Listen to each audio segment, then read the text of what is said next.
Soraya, né? A gente vai participar hoje, louvando o nome de Deus, e rever alguns amigos que ela disse, né, voltou no tempo, ele voltou bem no tempo mesmo, né? A gente vai louvar essa música que fala de um tema bem importante, aquele paralítico que não conseguia chegar no tanque de Betesda porque não tinha quem o carregasse, né? Mas aí o autor da música diz que não importa você chegar naquele tanque ou não, o que importa é o dono do poder, que ao chegar naquele tanque despejava o poder e aquelas pessoas eram curadas. Vamos ouvir então.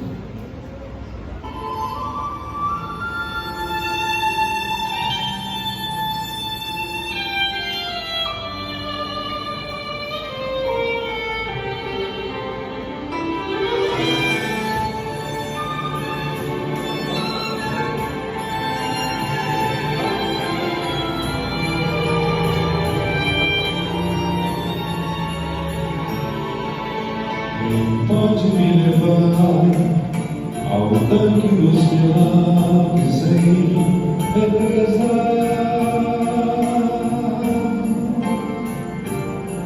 Preciso me curar, preciso me lavar, voltar à vida.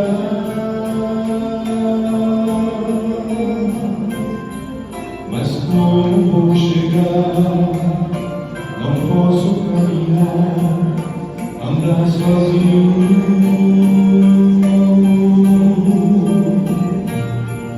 A vida me traiu e o tempo que passou me enfureceu.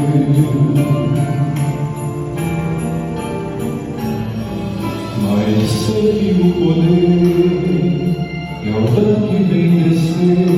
Não vem das mágoas,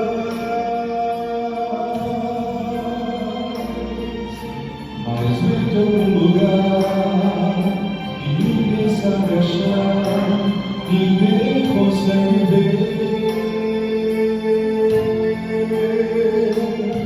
Não quero apenas ver, por então viver o que antes não vivi.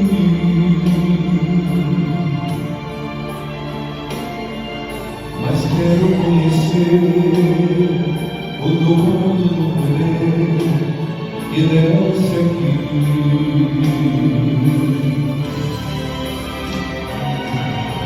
O meu milagre vou esperar, eu não vou desistir. Sei que um dia encontrarei face a face eu verei o dono do poder. E mesmo que não seja hoje, esperarei, creio nas promessas que me fez. Se ao tanque eu não chegar, sei que me encontrar o dono do poder.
essa mensagem, né? Teu milagre pode não chegar hoje, pode não chegar amanhã, mas algo muito maior Deus tem para ti, que é a vida eterna. Então entregue seu coração hoje, para que muito em breve você possa olhar nos olhos de Jesus e agradecer pelo milagre maravilhoso que é viver com Ele nos céus. Eu falei que eu voltei no tempo quando eu vi o vizinho, né? E eu voltei no tempo, acho que um pouquinho antes, quando eu vi vocês, Francelina, Elisângela. Eu sempre volto no tempo quando eu os vejo, porque eu fui caminha de honra do casamento de vocês, né? E é uma lembrança que eu tenho guardada no meu coração, e eu louvo a Deus pela vida de vocês. E hoje a gente vai ter o privilégio, né, de ouvir a mensagem que o Francelino trouxe para a gente. O Francelino que é dessa igreja, né, que esteve aqui com a gente ao longo de muitos anos, casado com a Elisângela, pai de 3 meninas, e a gente vê aí a trajetória deles ao longo desses anos, e louvado seja Deus, porque Francelino hoje ele dedica a vida dele, levando saúde, né, para as pessoas através do seu trabalho, mas acredito que muito mais que isso, né, ele leva o amor de Deus para as pessoas que ele tem contato.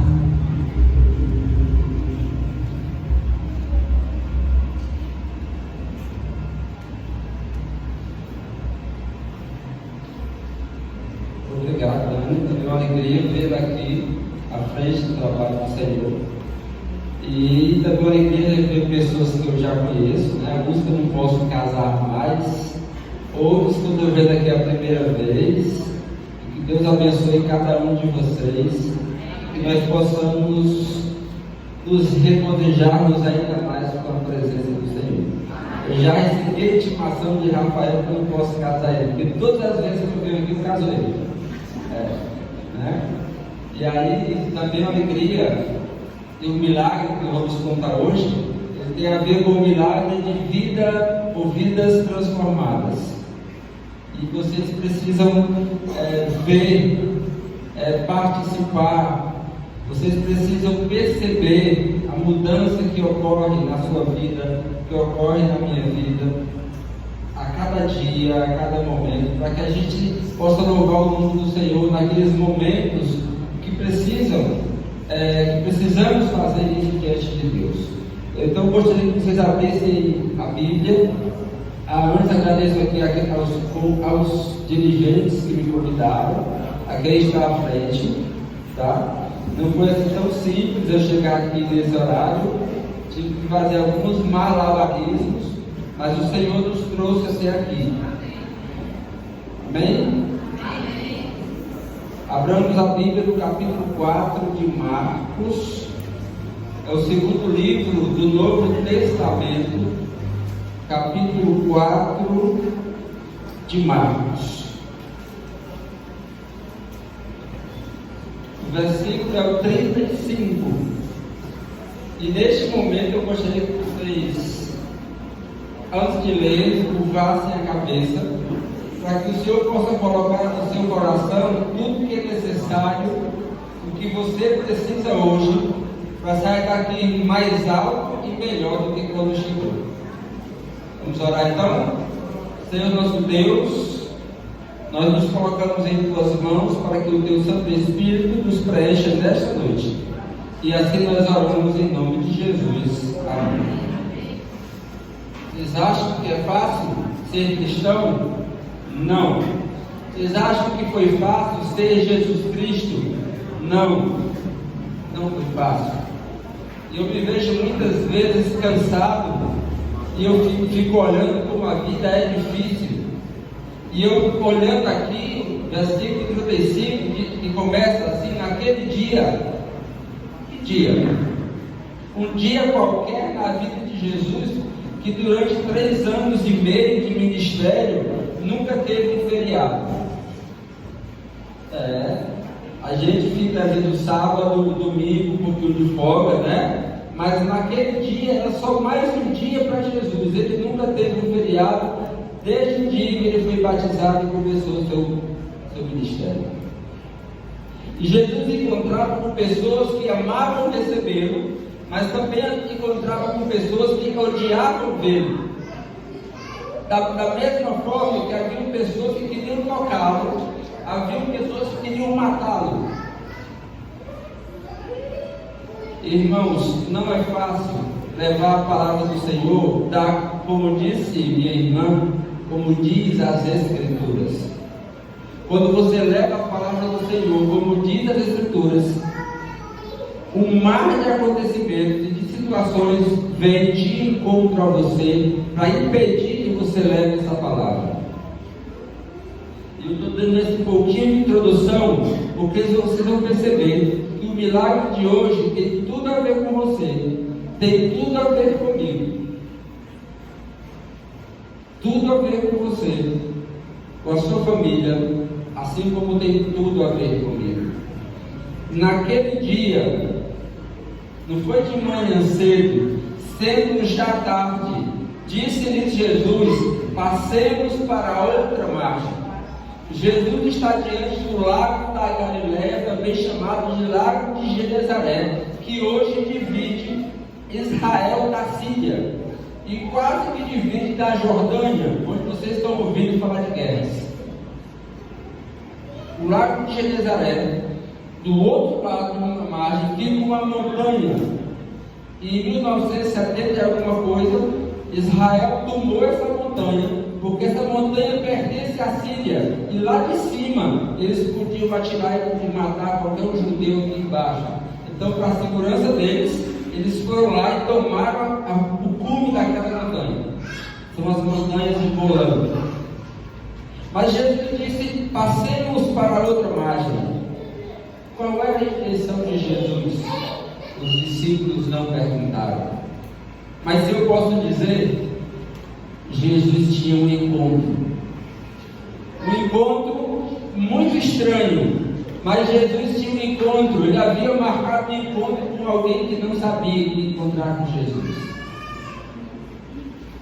Quando nós prosseguimos, deixa eu fazer um parêntese aqui hoje, né? Me perturbaram para que eu mandasse uma biografia. Para quem não me conhece, para quem me conhece há mais tempo, eu sou Toninho do Seu Manel, né? Estou com o ferro velho aqui.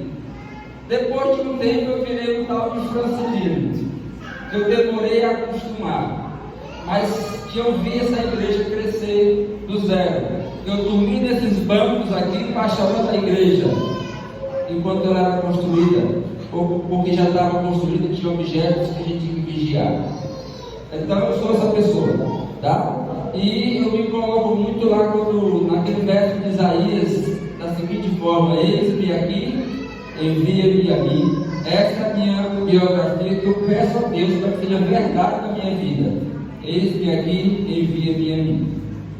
Nada mais que isso. Mas Jesus tinha um encontro marcado. Só que entre ele e o local de encontro havia um mar. O mar da Galileia. Irmãos, entre você e as pessoas que você precisa encontrar para levar a salvação, para levar o nome de Jesus, muitas vezes existe um mar enorme. É o mar da vergonha, o mar da timidez, o mar, será que eu vou saber falar as palavras corretas? Existe um mar de tantas coisas, mas Jesus não se importou, só disse: vamos para o outro lado do mar. Aqui o assunto não é profecia, mas para quem estuda profecia sabe que mar significa o que, gente? Pessoas, nações, multidões. Então Jesus usou essa história para nos mostrar que não importa o mar de areia ou o mar de dificuldades, nós precisamos ser portas abertas para a salvação de almas para o reino de Deus. Vocês não entenderam ainda onde é que eu vou chegar no milagre, porque eu não andei, né? Mas eu vou chegar logo do outro lado, depois eu volto para o caminho.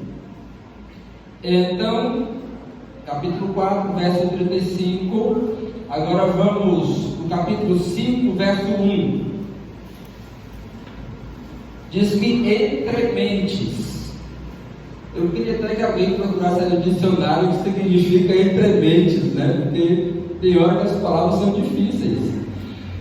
Enquanto isso, acho que é mais ou menos isso. Chegaram à outra margem do mar, à terra dos Gerazenos. Mateus chama dos Gadarenos.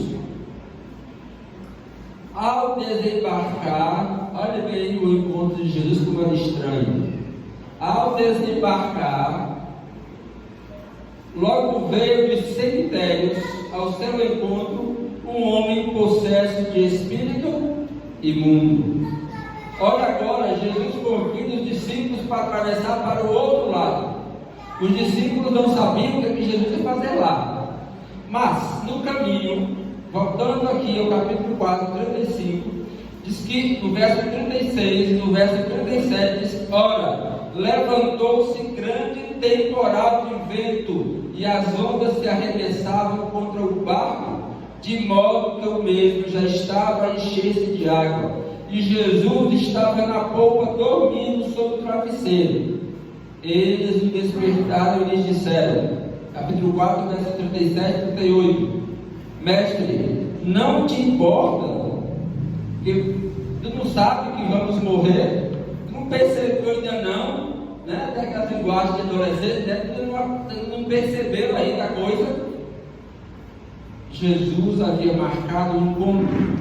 A pessoa do encontro não sabia que ia ter o encontro, mas Satanás já estava sabendo. E o que ele faz? Ele tenta afundar o barco de Jesus. Então, irmãos, não estamos sós.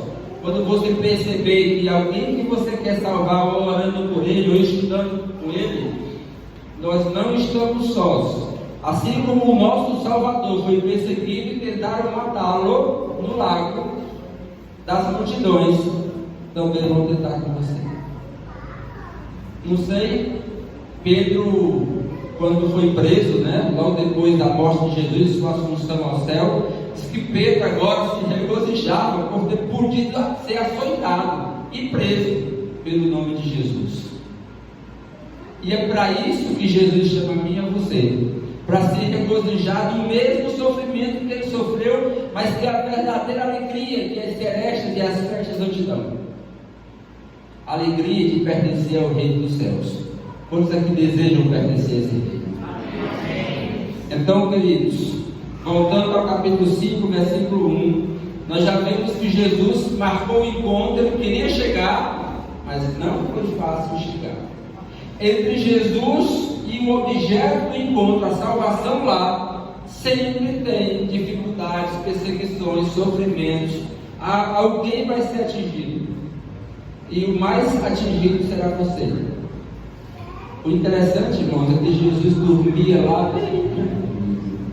porque ele confiava, né, no seu Pai. E por mais que os discípulos estivessem apavorados, ele dormia bem. Precisamos pedir a Deus essa fé, a fé de Jesus, de mesmo quando nós não estamos vendo nada de bom, ficarmos tranquilos para perceber que o nosso encontro está marcado. Jesus marcou, ele vai acontecer, amém? Capítulo 5 continua no verso 3, diz que esse homem vivia dentro dos cemitérios. Olha bem, Jesus cansado, tão cansado que dormiu no barco. Já era de tarde. Os discípulos deixaram a paciência dele com medo de morrer. Ele podia ter ficado irritado com aquilo tudo. Ele não tem fé não, né? Homens bullying, homens de pouca fé. Botei no termo homem bullying, viu? Seu pai. Então, bullying, garrafa de café, homens de pouca fé. Era como Jesus às vezes se referia aos discípulos, homens de pouca fé. O verso continua dizendo: o qual vivia nos sepulcros, nem mesmo com cadeias alguém podia prender. E cadeias aqui, gente, não era aquelas barrinhas de ferro, não. Era amarrado, várias correntes no seu por várias e várias correntes. E ninguém, nenhuma daquelas correntes, nem o homem podia romper e rompia, como se fosse papel, como se fosse nada, linha. Porque tendo sido muitas vezes preso com grilhões e cadeias, grilhões aqui é uma forma mais forte de corrente, e cadeias, as cadeias foram quebradas por ele, e os grilhões despedaçados, e ninguém podia subjugá-lo. Andava sempre de dia e de noite, clamando por dentro dos sepulcros e pelos montes, ferindo-se com pedras. O mais interessante ainda é que a terra dos Gerazenos não ficava em Israel, ela ficava num outro povo que tinha uma outra religião, que não conhecia o Deus de Israel. Mas aquele homem sofredor, o seu sofrimento chegara aos ouvidos de Jesus. Ele não queria mais que ele sofresse. Jesus queria muito mais, queria que ele fosse testemunha do seu nome numa terra onde não havia judeus. E ele continua: quando de longe ele viu Jesus, correu e o adorou. Irmãos, vocês conhecem a história. Diz a Bíblia que havia cerca de 6.000 demônios desse homem. Mas esse homem não se dominava. Mas quando ele vê Jesus, nem falar ele consegue, porque os demônios falaram por ele, mas ele conseguiu se ajoelhar aos pés de Jesus. Amém? Jesus sentiu a dor desse homem. Jesus sofreu a sua dor também, a minha dor também. Aquela dor que você diz assim, mas só eu estou sentindo, Jesus sofreu também. E eu sei que ele sabia o que se passava no coração daquele homem, que não conseguia se livrar das cadeias, dos demônios, dos espíritos malignos, e quem sabe no passado, de coisas que ele fazia que não eram bem-vindas diante de Deus. O mais que eu acho aqui fantástico é que ele adorou Jesus. O verso 7 já começa com os espíritos exclamando em alta voz: eu tenho a ver contigo, Jesus, Filho de Deus Altíssimo. Eu te conjuro que não me atormentes. E eles falaram isso porque Jesus já havia dito que ele saísse desse homem. Eu não sei o que te prende, irmãos, para tomar uma decisão verdadeira ao lado de Jesus hoje. A Bíblia diz que não deixe para amanhã, né? Hoje, decida hoje. Você não sabe se é amanhã. Eu não sei o que lhe prende, também não vou lhe chamar aqui à frente para contar, mas eu quero que você medite o que é que te prende de adorar o Deus verdadeiro. O que é que te prende de fazer isso? Os demônios não querem que você faça isso. Eles meio que enfrentaram Jesus. Ele disse: sai. Ele disse: eu te conjuro que não mexa comigo, porque eu não quero sair. E aí Jesus pergunta: qual é o teu nome? Não necessariamente é nome, mas tem a ver com caráter, com ação, com aquilo que eles pretendiam com aquele homem. Eles não pretendiam coisa boa, porque eles disseram que somos uma legião, e uma legião romana de soldados, que era que se conhecia como legião na época, tinha entre 5.000 e 6.000 soldados. Eram muitos demônios sobre Jesus, e naquele dia estava cansado, já tinha sido perseguido no mar. O verso 9 e 10 diz que: e rogou-lhe encarecidamente que os não mandassem para fora daquela região. E a gente sabe que aquela região também não era Israel, porque o verso 11 diz muito claro: o judeu não criava porco. E o verso 11 diz: ora, pastava ali pelo menos uma grande manada de porcos. A gente tem um ditado aqui, né? E é um ditado meio chato, mas é um ditado que a gente brinca, né? E pegaram o juízo de 10 pessoas, botaram numa galinha e a galinha depois no mato, né? Entendeu? Mas aqui cabe esse ditado. Jesus pega os 6.000 demônios, coloca nos porcos, e vocês sabem o que aconteceu. Os porcos se afogaram. E aí os espíritos imundos rogaram a Jesus, dizendo: manda-nos para os corpos, para que entremos neles. Jesus o permitiu.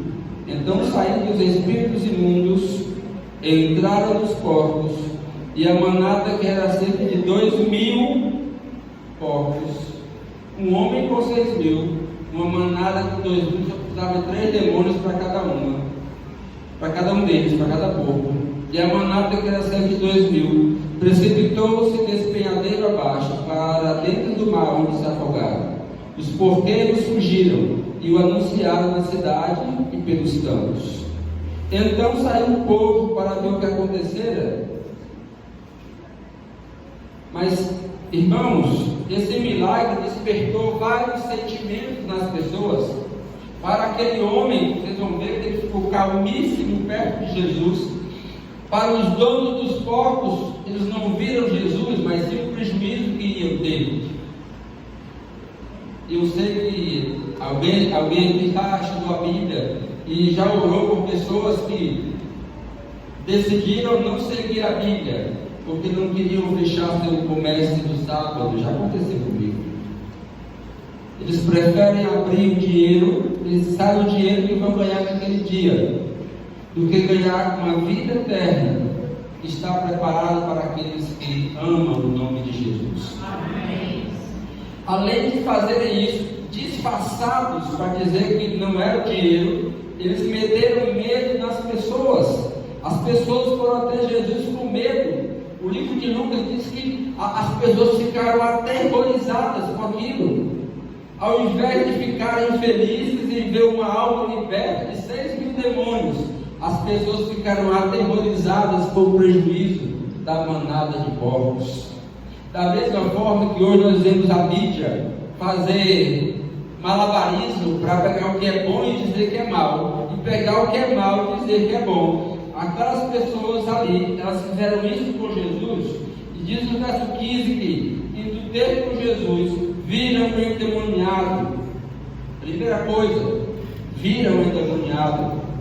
O que tivera legião, ele agora não estava mais quebrando cadeias, não estava mais dizendo palavrões, não estava mais passando, machucando pessoas, mas aquela pessoa, o endemoniado, o ex-endemoniado, ele estava assentado. Aquele homem que andara por muito tempo nu, agora estava vestido, em perfeito juízo. E aqui a palavra temeram, mas Lucas fala assim: eles ficaram cheios de terror, porque não importava para eles uma vida, importava para eles o dinheiro. É assim que a Bíblia diz que o dinheiro é a raiz de todos os males. Mas, irmãos, os que haviam presenciado os fatos contaram-lhes o que acontecera ao endemoniado e acerca dos porcos, e entraram agora a implorar a Jesus que se retirasse deles. Irmãos, que encontro ruim esse de Jesus, não foi? Se nós pararmos aqui, nós vamos ver que esse milagre não foi bom para a obra do nome de Jesus. Ele ficou mal falado, né? Diz a fama, como é que é os negócios dos toques lá no Facebook, nos ingratantes, né? Eu gosto de inventar nome, né? Os Instagrams da vida, os toques e os lá de alegria caíram. Jesus ficou sem nenhuma rede social, apagaram tudo. Ninguém queria mais seguir a Jesus. Queridos, Satanás até achou que tinha tido uma grande vitória. Eu consegui enganar esse Jesus. Eu pedi a ele para ir para os corpos, ele deixou, coitadinho, enganei ele. Agora eu acabei com as redes sociais dele. Jesus agora está acabado. Nessa terra aqui da Síria, nessa região do lado de cada mar da Galileia, Jesus não tem mais jeito. Acabou. Ele fez um milagre, mas a sua fama, o seu nome, o seu respeito do lado de cá acabou. Irmãos, Daniel, Deus não erra. Olha como Deus trabalha, Deus é fantástico. Quando a gente pensa que tudo acabou, Deus está com a arma para fazer 50 vezes melhor. Vejam o que acontece. O verso 18, Jesus obedece àquelas pessoas. Eles rogaram para que eles fossem embora. Ele disse: eu vou embora, não tem problema. Ao entrar, o verso 18 diz: Jesus do barco suplicava-lhe o endemoniado que o deixasse ir com ele. E aqui até parece que Jesus foi um pouco rude com ele, porque Jesus não permitiu, no verso 19, Jesus não permite que aquele homem vá com Jesus. Aquele homem que agora está feliz porque finalmente está liberto, está cantando louvores, está esperando pelo seu milagre, esperando o Salvador. Ele diz: mas eu quero andar com você, porque se eu andar contigo, Jesus, Satanás não vai mais entrar em mim, Satanás não vai mais ter poder sobre mim. E Jesus disse: você não vai comigo. Mas, irmãos, essa história não terminou aqui. A alegria é que essa história não termina aqui. Até aqui parece que Satanás venceu, e muitas vezes na minha vida, na sua vida, parece isso também. Se olhar só até aqui, parece que Satanás venceu. Eu vou contar um milagre também. Quando eu entrei na faculdade pela primeira vez, eu entrei para fazer agronomia e veterinária, porque foi onde eu cresci, eu criei, só vi essas coisas. Mas por vários motivos, Deus usou circunstâncias e situações para que eu mudasse de ideia, para que eu decidisse não ser agrônomo nem veterinário. Então, com um ano de faculdade, eu disse: aconteceram várias coisas, e essas coisas me levaram a decidir ser médico. Mas eu nunca havia sonhado em ser médico, e todo mundo que tinha entrado na faculdade de medicina tinha feito um cursinho, tinha feito um Farias Brito, um área de Sá e outros cursos. E quando eu decidi, eu olhei para o lado assim: Senhor, como é que eu vou passar? Eu fiz isso. Mas o Senhor, com todo o meu coração, eu tenho que ser, então, o Senhor vai me ajudar. Então veio a ideia de comprar alguns livros usados, no que a gente chamava sebo, não sei como é que chama hoje, onde tem livros usados.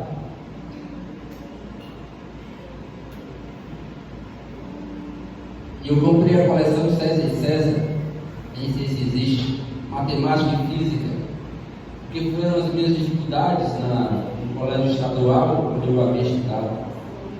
Eu nunca pude pagar uma escola pública, meu pai nunca pagou, também não podia, por particular, né? E com todas as dificuldades, na época, o governo se chamava Gonzaga Mota, foram 3 anos, todos os 3 anos tiveram greve. Eu terminei o segundo grau em fevereiro do ano seguinte, que era para terminar. Então eu não tinha muito. Mas, irmãos, Deus, Ele usa as coisas que a gente não espera. Eu fui morar numa república da universidade, e lá tinham vários quartos. E havia um quarto que só morava, dizia o meu, morava 2 pessoas. Um deles, os dois eu falava muito pouco, mas um deles foi no meu quarto um dia e disse assim: se eu fosse você, tira vergonha de dizer que vai fazer medicina, porque você não tem nível para isso. Ouvi calado, não pensei em vingança, mas nas vésperas das provas, o outro colega dele, que por acaso era professor particular de vestibular, chegou para mim e disse: Marcelino, o que é que tu vai fazer de prova amanhã? Português. Eu não estude isso, quero que caia isso amanhã, porque eu dou aula, eu sei o que cai. E caiu. No outro dia, o que é que você sabe de biologia? Porque vai cair vitaminas, vai cair hormônios e vai cair alguma coisa a mais. E ele disse: pode estudar que vai cair. E caiu, eu acertei. Na prova de matemática, ela vem de várias coisas que ele me disse. Ele disse: tem um tal de um polinômio de Pauli. Você já estudou sobre isso? Eu digo: eu nunca ouvi falar desse sujeito. Ele me ensinou. No outro dia de manhã caiu e eu acertei. A resposta deu 0. E agora eu fiquei assim: tem que marcar de 1 a 100. Como é que eu faço para marcar? Lá no conteúdo da prova dizia assim: some 1 ao resultado. E 1 mais 0 é o quê? 1 era a resposta. E eu passei dos melhores colocados porque Deus mandou esse anjo para me ajudar a passar. Por isso que eu digo hoje que eu não posso ser mais um médico, porque Deus me pôs para ser médico, não fui eu que quis inicialmente. Mas voltando para a história, esse é o meu milagre. Vocês precisavam saber. O mais importante agora, irmãos, é que aquela aparência rude de Jesus, eu acho que até os demônios ficaram felizes com a aparência rude de Jesus, dizendo não para aquele homem. Mas Jesus tinha uma arma secreta, era aquele homem, só que ele não sabia. Olha a resposta de Jesus para aquele homem. O verso 19: Jesus, porém, não lhe permitiu, mas ordenou-lhe. Jesus passou uma ordem para aquele homem. Quando Jesus está indo para o céu, lá no capítulo 28 de Mateus, ele diz: ide e ensinai a todas as nações, fazei discípulos de todas as nações. Então, cada um de nós aqui estamos como cristãos. Nós não somos cristãos para ficar em casa olhando para o templo. Nós precisamos ocupar nosso tempo levando para as pessoas a minha vida transformada. Eu não preciso levar coisas chiques. Olha, eu quero só que você conheça. Eu era assim e agora eu sou assim. Eu era triste, eu parecia alegre, mas eu era triste e agora eu sou verdadeiramente alegre. Você não quer saber por que eu sou alegre? Por que eu sou feliz agora? Eu também quero repartir com você da minha felicidade. É só isso que Jesus quer. E foi isso que ordenou esse homem. Ele diz: vai para a tua terra, a tua casa, para os teus, anuncia-lhes tudo que o Senhor te fez e como teve compaixão de ti. Então ele foi e começou a proclamar em Decápolis. Aquele homem era muito conhecido. Decápolis não era uma cidade só, eram 10 cidades. Aquele homem atormentava a vida de 10 cidades. Por isso agora ele passou a anunciar a boa nova nas 10 cidades. E enquanto o diabo achou que tinha sido vitorioso sobre Jesus, o nome de Jesus passou a ser conhecido nas 10 cidades. E aqui, irmãos, no capítulo 6, no versículo 35, nós vamos ver a vitória, a colheita de Jesus depois que aquele homem sai, declarando o poder transformador na vida que Jesus tem nessas 10 cidades. Outra vez, aí no verso 45, diz que logo a seguir compeliu Jesus e seus discípulos a embarcar de novo, para diante, para o outro lado, a Betsaída, enquanto ele despedia a multidão.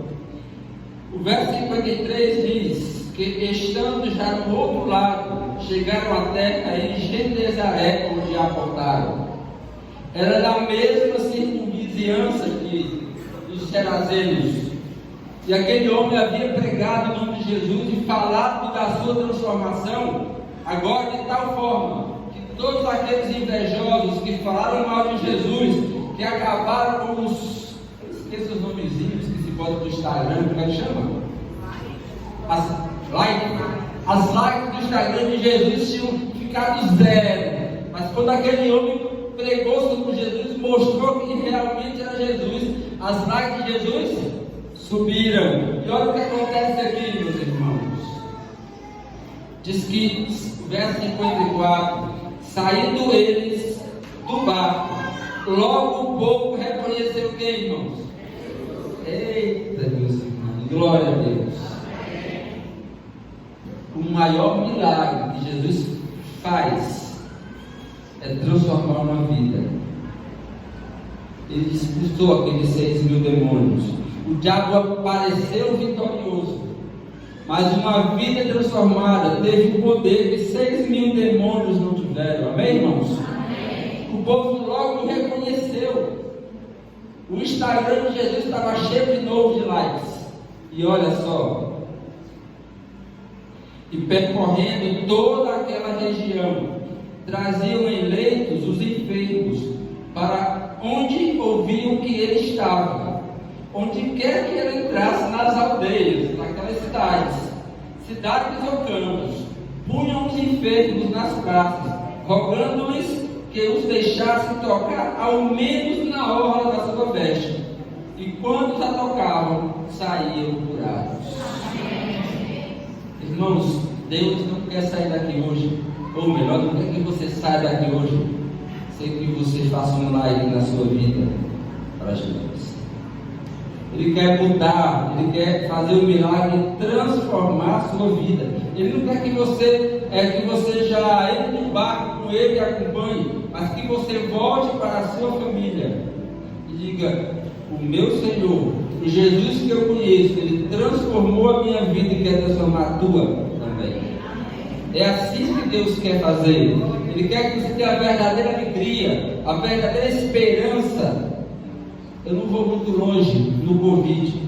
Eu nunca ouvi durante a fase 1 e 2 do Covid nenhum político falando mal do outro. Estavam todos assim, cabecinha baixa. Na hora que começou a falar em vacina, ele levantou: opa, tem esperança, tem vacina, vamos começar a falar mal de novo. Irmãos, falar mal é pecado. Por isso que a gente precisa reparar como cristão onde entra na política, porque essa é o terreno da política, falar mal. O terreno de Deus é falar bem, é cuidar e é salvar. E aí, irmãos, quando as coisas são todas pretas, todo mundo teme a Deus. Eu lembro para você negar alguma época, tinha 120 pessoas na igreja. Quando deu a primeira chuva, o primeiro carnaval só tinha 20, porque agora a ruindade passou. As pessoas só pensam em Deus quando tudo está ruim. Mas Deus não pensa assim. Ele quer salvar você, bom, ruim. Ele quer amar você, cuidar de você e fazer com que a sua vida transformada ela seja um exemplo para salvar outras vidas. E essa é a minha oração nesta noite. Que este milagre dos 6.000 demônios não possa ser o mais importante, mas o mais importante seja aquele homem que agora vivia, não estava vestido, aquele homem que não se descansava, agora estava sentado, aquele homem que não tinha para onde ir, e Jesus disse: volte para a sua casa e dê testemunho. Esse é o milagre que Deus quer na minha e na sua vida. E que Deus abençoe cada um de vocês.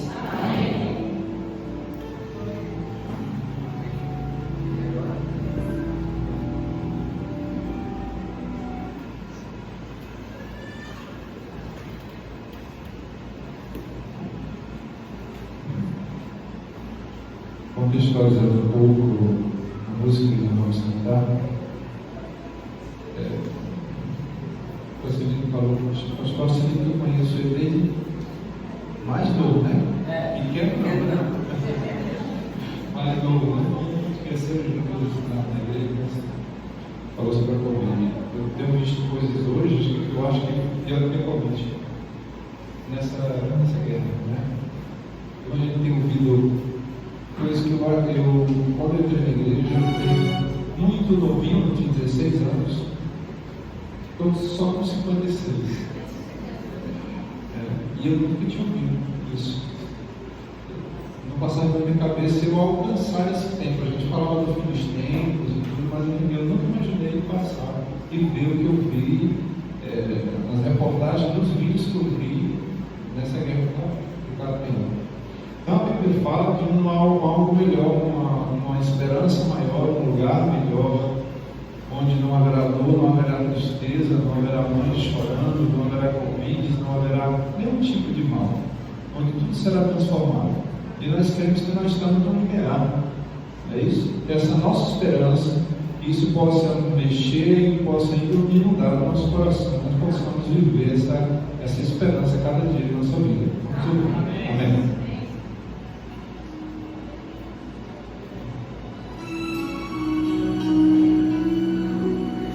Em breve sei, céus e terra irão passar, e Deus então tudo novo transformará,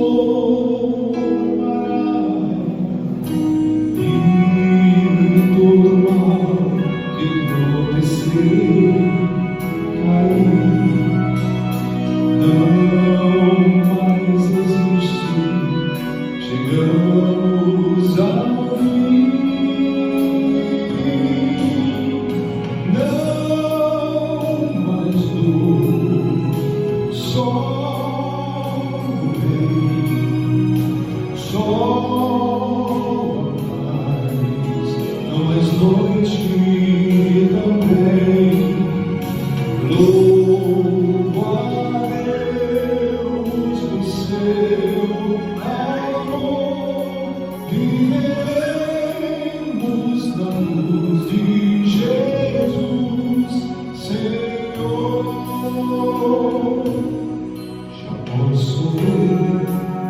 os louvores da multidão.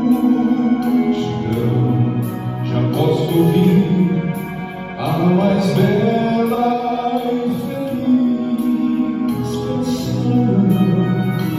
O grande livro aberto está e posso ouvir o meu nome chamar. Não mais dor, só o bem, só a paz. Não mais noite também.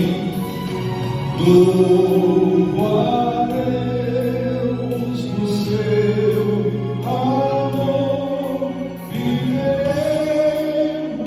na luz de Jesus, Senhor. Já posso ver as nações que me preparou, irei morar para sempre com meu Senhor. Não mais dor, só bem, só a paz. Não mais noite também. Louvo a Deus no seu amor, viveremos na luz de Jesus, Senhor. Viveremos na luz de Jesus,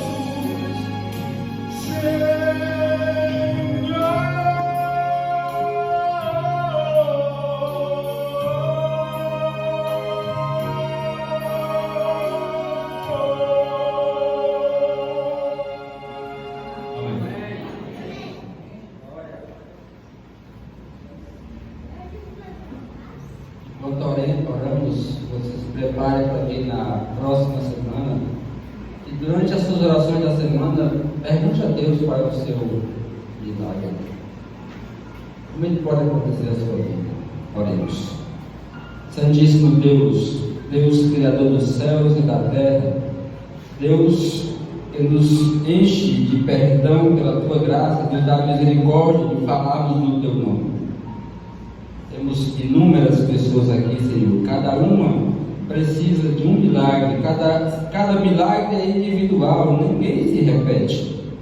A única coisa que repete, Senhor, é a tua graça salvadora ao morrer por nós na cruz e estender o tapete da salvação para todo este mundo, para que ninguém fique de fora e para que nós, Senhor, acordemos do nosso sono, para que acordemos da nossa inércia e possamos, Senhor, sermos ágeis em Te servir, porque o tempo está próximo, o reino de Deus está chegando, a eternidade está chegando, Senhor, e nós queremos fazer parte dela contigo.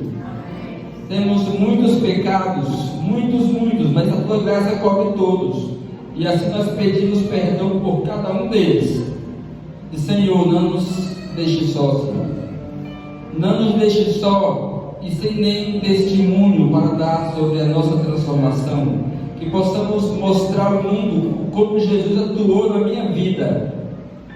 Mesmo, Senhor, que estamos sozinhos aparentemente, em alguns lugares distantes. Mas que a Tua paz, o Teu amor, a Tua misericórdia possa nos cobrir.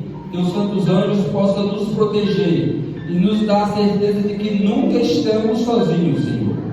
Que mesmo que não vejamos o milagre, mas que possamos ter fé o suficiente para crer, Senhor, que através de Jesus isso acontecerá. Nós não oramos porque somos perfeitos, mas oramos, Senhor, porque confiamos na graça salvadora de Jesus. Amém.